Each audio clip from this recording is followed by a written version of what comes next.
was marshland, wetland, because of the melting of the ice from the nearby Alps from the last ice age. And people that lived here, they built their houses above water, on piles, and they were called the pine dwellers. And they lived from fishing and primitive agriculture.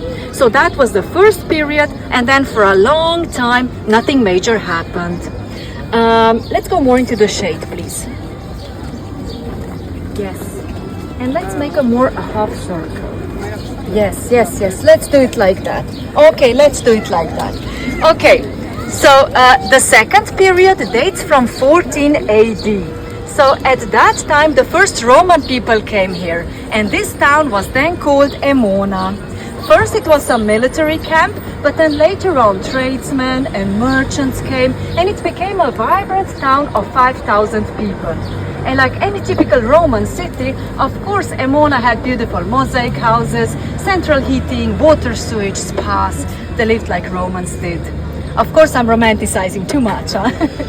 So, the Roman people stayed here for 500 years. And you see, Ljubljana in Slovenia is in a very good geographical position. So many travelers crossed this land. It was also an important merchant path. And you may have heard of the warrior Attila the Hun. So Attila the Hun, he also crossed this land. He burned down Emona on his way to Rome and eventually conquered Rome. Third period dates from the Middle Ages. So in the 6th century, the first Slavic people came here, our forefathers, ancestors of Slovene people. And they formed the typical medieval town around the castle hill on the other side of Ljubljanica river. On the other side of Ljubljanica river, there is the old town, the medieval town. Whereas on this side of the river, this is the new town that started to develop from the 19th century onwards. This Franciscan church is older than that. But generally speaking, this is the new town.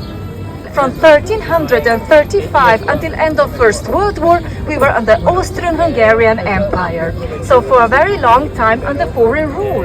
Very different but important to mention is also that Ljubljana has each few hundred years big earthquakes. But don't worry, it doesn't happen every day. So the last one happened in 1895. And you see, at that time, almost the whole city was destroyed. Especially this side of the river was in terrible mess. Now, on the other side, kind of okay. This side, really bad. So they started to rebuild it in a style that was popular for that time. And that was Art Nouveau, Secession style. And then, the fourth period dates from the 18th century to this modern era. And at that time, we continued to develop our national identity. There were formations of public institutions, and as I mentioned, beautiful architectural styles. After the end of First World War, we became part of a Serbian kingdom that was called the Kingdom of Serbs, Croats, and Slovenes. And then if I fast forward, after the end of Second World War, we became part of Yugoslavia under Tito. And then gradually and eventually in 1991 we gained our independence. 2004 joined European Union, 2007 Schengen, and then at the same year we also started to use Euro. People, we feel that poetry and language had contributed much more to the development of our national identity than any other ruler or a politician. Remember, we were under foreign rule for a long time and we could never identify with our rulers, so language means a lot to us. So, Prešeren, he was a 19th century romantic poet. And as many poets in his time, of course, he wrote about love. And you see, he dedicated many of his songs to a girl called Julia. But you see, Julia, she came from a wealthy family, from a merchant family, kind of a rich family. And of course, her parents did not want their daughter to marry an elderly poet without money, who actually quite often liked to drink way too much. You see, Slovenia, we are an excellent wine country.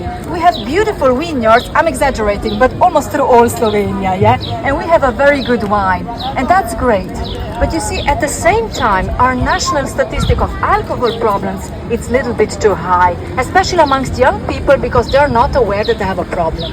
Yeah, so I'm not only going to tell you rosy things about Slovenia, I'm going to balance it a little bit. So, Triple Bridge was not the first on the spot, because the first bridge here was built in the 13th century, and it was one of the two wooden bridges that led into the old town. So this was a very important entrance into town. And like many bridges that were made from wood, it burned down a few times. It burned down, we had to rebuild it again. And because of that, the city of Ljubljana decided to put a stone bridge in the mid-19th century. And it was great for some time, but only until the beginning of 20th century, because at that time Ljubljana grew, and we also received our first cars, so it became too crowded. And then we decided to call in a very famous architect of ours. I'm not sure if you have heard about him. Have you heard about Jože Plečnik before? Okay. I can easily say that he's our national architect. I'll show you his picture. So, yes. So, Jože Plečnik, he lived from 1872 to 1957. And I'm showing you his picture because on this tour you will hear his name again and again and again. So he came in, and then some friends, architect friends, they said to him, well, Plečnik, let's just destroy the middle bridge and make it wider.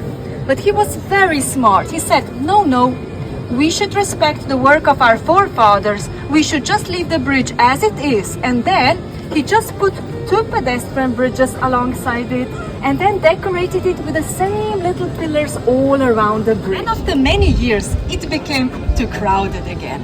I mean, what shall we do now? We cannot build another 5 bridges because we already have so many of them. So what do you think happened? No cars. Yes, no cars. You see, in 2007, we decided to take cars out of the center.